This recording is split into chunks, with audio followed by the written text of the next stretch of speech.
Welcome. In front of me is a T-Mobile T-phone, and today I'll show you how you can hard reset this device through recovery mode.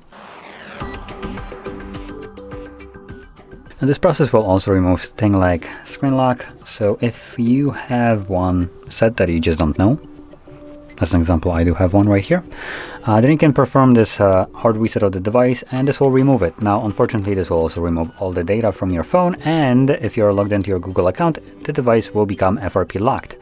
Now for the people that are interested, I am gonna make also a video on how you can bypass the FRP lock, but this video is just about the reset. So anyway, let's get started.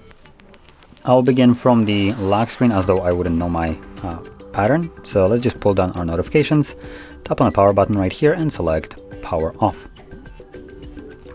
When the phone turns off, you want to hold power key and volume up at the same time.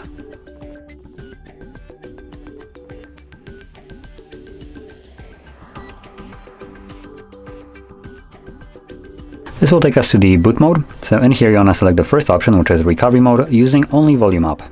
And then once it's selected, press volume down. When you see the Android with no command, hold power key and press volume up once, and this will take us to the recovery mode. From here, using both volume keys this time around, you can select wipe data factory reset, confirm it with power key, select factory data reset the same way.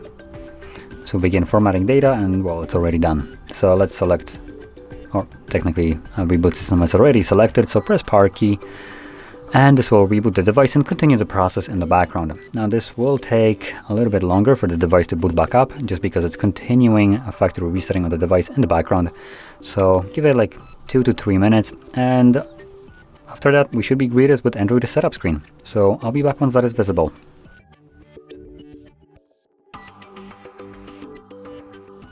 And as you can see, the process is now finished and you can set up your phone however you like. Now, like I mentioned before, if you already had some kind of Google account, the device will become most likely FRP locked. For me it is, as you can see based on this tiny little lock right here. So I'll be making right after this a video on how you can bypass this. So with that being said, if you found this video helpful, don't forget to hit like, subscribe, and thanks for watching.